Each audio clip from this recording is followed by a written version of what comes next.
আসসালামু আলাইকুম ওরহমতুল্লাহি ওবরাকাতু। আজকে আপনাদেরকে দেখাবো যে এয়ারটেল সিমে 200% ডিসকাউন্টে ব্যালেন্স কোথা থেকে নেবেন, কিভাবে নেবেন, এটা কিভাবে নিতে হবে, শর্ত কী কী। তো তার সাথে আরেকটি বিষয় দেখাবো যে রবিতে রিচার্জ করে 100% ক্যাশব্যাক কীভাবে নেবেন। সেটা করার জন্য আপনাকে চলে আসতে হবে আপনার পার্সোনাল বিকাশ অ্যাপে।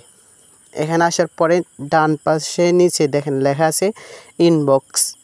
এখানে আপনি ক্লিক করে এখানে দুটি অফার দেখতে পাবেন। উপরে 99 টাকা রিচার্জে 198 টাকা রিচার্জে। তবে দুঃখজনক হচ্ছে প্যাকেজগুলোর মেয়াদ হচ্ছে 7 দিন।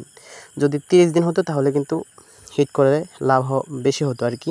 তো আপনি 100% মানি হচ্ছে আপনি 99 টাকা রিচার্জ করলে 99 টাকায় ক্যাশব্যাক পাবেন। তবে শর্ত হচ্ছে প্রতি মিনিটের প্রথম জন। তো আপনি এটাকে কীভাবে রিচার্জ করবেন সেটা করার জন্য আপনি আরেকটি মোবাইল হাতে রাখবেন। রাখার পরে আপনি এখানে গুগলে অর্থাৎ ক্রোম ব্রাউজারে যে কোনো একটি ব্রাউজার ওপেন করে ওখানে টাইম ইজ লিখবেন। লেখার পরে এখানে দেখেন 9:35 55 সেকেন্ড। তো আপনি এই রিচার্জটা করার জন্য এই যে অফারগুলো দেখছেন এগুলোর উপরে ক্লিক দিয়ে যদি অপশন আসে করতে পারবেন। আর না হলে আমি আপনাদেরকে আরেকটা সিস্টেম দেখিয়ে দিচ্ছি যে মোবাইল রিচার্জ যে অপশন থাকে ওখান থেকে রিচার্জ করবেন। তার আগে আপনি এই অপর মোবাইলটি রেডি করে রাখবেন। এটা হচ্ছে একটু রিস্ক, তারপরেও আমি আপনাদেরকে দেখিয়ে দিচ্ছি। অনেকে বলতেছেন যে ভাই এটা কেমনে নেই। তো আপনি এখানে এই মোবাইলটি রেডি করে রাখবেন। ওখানে আপনি মোবাইল রিচার্জ অপশনে চলে যাবেন। রিচার্জ অপশনে যাওয়ার পরে আপনি এখানে ধরেন আমি রিচার্জটা করতেছি কথার কথা, এখানে পিন দিয়ে দিবেন। পিন দেওয়ার পরে আপনি এখানে চেপে ধরবেন, তার আগে ওখানে দেখবেন। এভাবে এই রিচার্জটি করতে পারবেন। এটা আশা করি বুঝছেন। এরপর আমি আপনাদেরকে দেখাবো যে এয়ারটেল সিমে 200% ডিসকাউন্টে ব্যালেন্স কীভাবে নেবেন। তো আসলে আমি ভিডিওগুলো শর্টকাট করার চেষ্টা করি, তারপরেও দেখে অনেক লেট হয়ে যায়।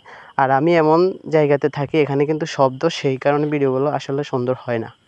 তা আপনারা আন্তরিকভাবে দুঃখিত, ক্ষমার দৃষ্টিতে দেখবেন। এয়ারটেল সিমে আসার পরে আপনি এখান থেকে প্রিপেড থেকে পোস্টপেড করুন, এই অপশনটি বাহির করে ফেলবেন। কারণ ইংলিশ থাকবে ফ্রি টু পোস্টপেড।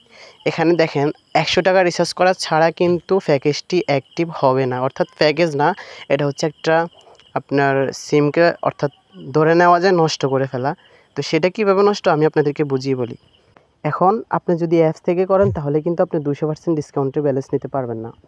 আপনাকে 100 টাকা রিচার্জ করে তার আগে আপনি যদি 7 দিন মেয়াদের কোনো প্যাকেজ অ্যাক্টিভ করেন ওটা কিন্তু অটোমেটিক 30 দিন হয়ে যাবে।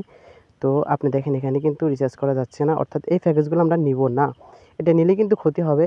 আর যারা করতে চান তারাও করতে পারেন, কিন্তু আমার মনে হয় এটা করলে ভালো হবে না। কীভাবে ভালো হবে না? কারণ এগুলো হচ্ছে ভাই ক্ষতিকারক।